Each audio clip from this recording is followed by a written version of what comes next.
Hi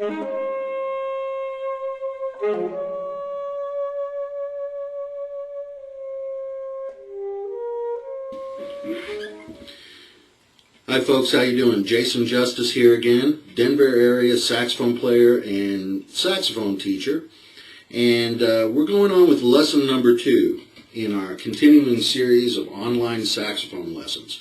You can go to www.jasonjustice.com for more information. Go to my lessons page, and there will be other lessons there posted, plus resources you need to do these lessons. The other thing that you'll need to do is check out the resources page. There are places there where you can get music that I recommend, both classical saxophone and jazz. Some great local Denver area players that I have on there, as well as all the usual suspects like Coltrane and Charlie Parker, Miles Davis, that kind of thing.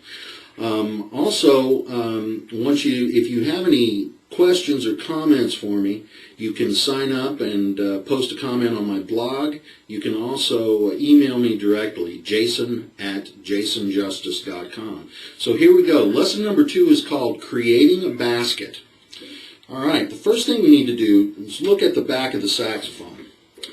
We have got 2 thumb rests here, one for your left hand, the other one for the right hand. Don't forget to hook in. You don't want to bounce your horn off the ground, because somebody will be very upset, probably you, if you break your horn, right? I want you to get the tip of your thumb on there. You see that? The tip. Not reach over like that, but the very tip. That way you can reach up here and roll your thumb up and use the octave key much easier. Down here on the bottom, you probably need to place that thumb rest somewhere in between the tip of the thumb and this first joint. Right there, okay? Don't reach in like that once again. I want it to be like this. Why do I call it creating a basket?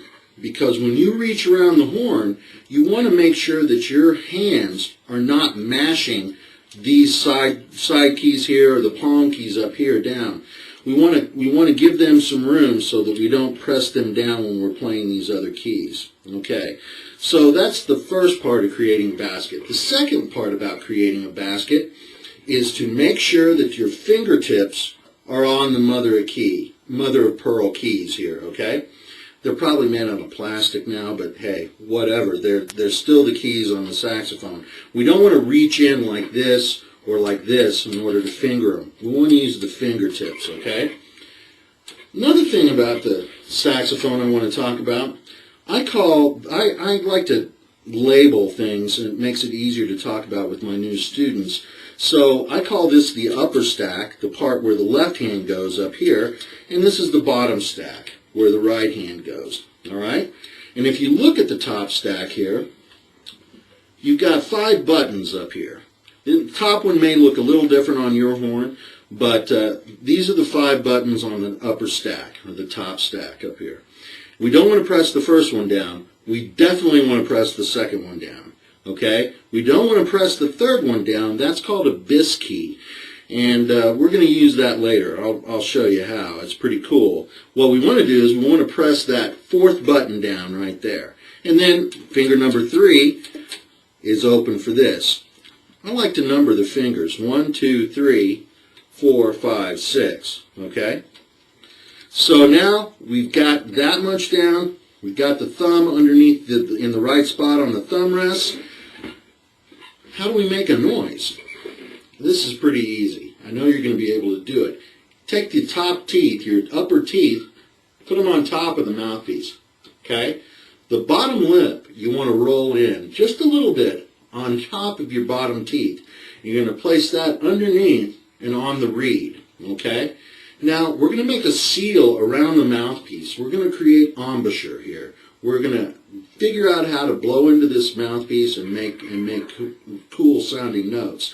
So I want you to pull your lip in on your bottom teeth and go, oh, not ooh, like that, which is what a clarinet player would do. Saxophone player has more of a oh kind of a thing going on with his mouth.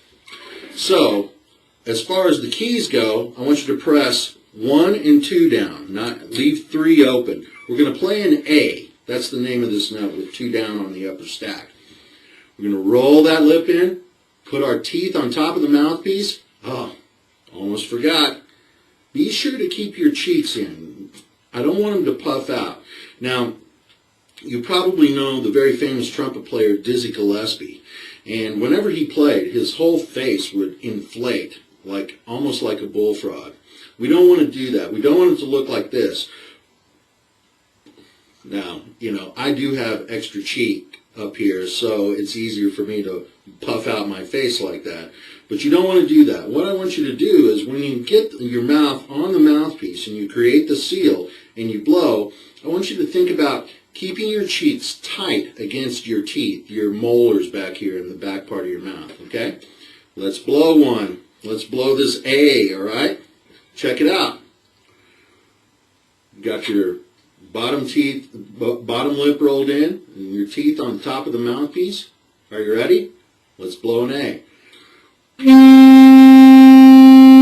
Okay, now, you probably just blew as hard as you could and made it sound like a boat was docking somewhere at a pier down by the shore. We don't want to do that. What I want to invite you to try and do is to just blow nice and evenly and slowly. Don't try and make a sound, but just gradually add air until the sound catches. Kind of like this.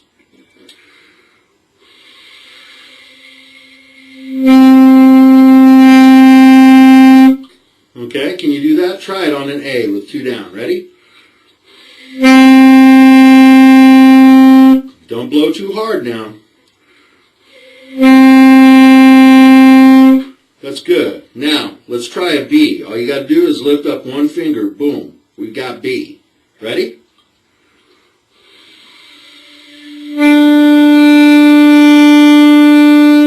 Okay, try one more time.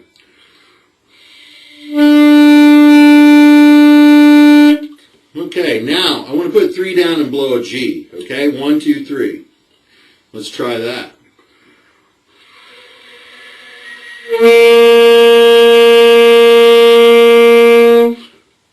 You just learned 3 notes.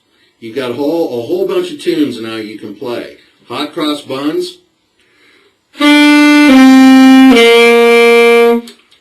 That's easy. Frere Jacques. That's pretty good too.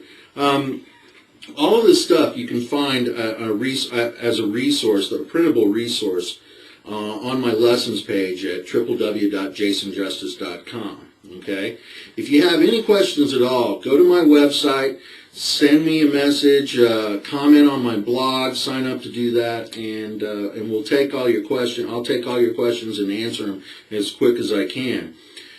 The key to all of this is getting a good book, okay, to start with, a beginner's book.